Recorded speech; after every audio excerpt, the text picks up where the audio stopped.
anybody in the industry knows that the J&B Platinum pump is the workhorse of the industry. So they came out with their LDC 4000, and this is a hot diode. Combustible gas. Okay. And what's your name, sir? I'm Barry. Barry? This Probably do. We used to work CLT 3000, right? Same technology as the LD 5000. It's not the heated diode. It doesn't work. It's electromechanical, 10-year life. He's around here. 10-year life on the tip. Can you explain liquid mechanical? Electromechanical. Electromechanical. Can you explain that to me, please? I'm probably good. This guy probably good.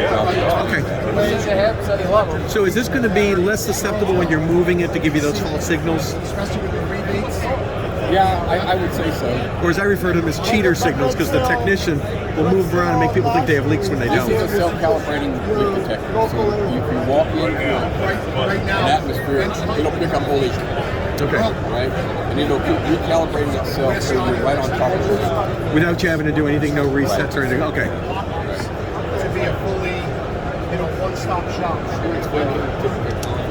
I'm here by the product, the tools, buy everything you want. Dave, he told me you were the Svengali of this. He said anything he would say would do this an injustice. What's this? The camera. But I don't think he's here. Why? Because what you're going to say, I can never reduplicate. I don't know it well enough. I won't record it. Oh. I did ask permission. Am I correct, This Barry? sensor is the same as this sensor. Yeah, we're just trying. I'm trying to figure out what. I don't know anything about this, so I was trying to get the skinny on it. Okay. Yeah, I'm not the leak detector engineer. I'm sorry. All I can tell you is it's an electrochemical sensor that measures the concentration of gas, and it's continually looking for an increased concentration of gas. Let's look at it more in a practical way. I think what would help me and my team that I'm showing it to. This isn't for YouTube. This is for my office. Okay, so if we were going to use this, most of the time when we use the hot diodes, you move the thing around, it makes all kinds of screeching noises.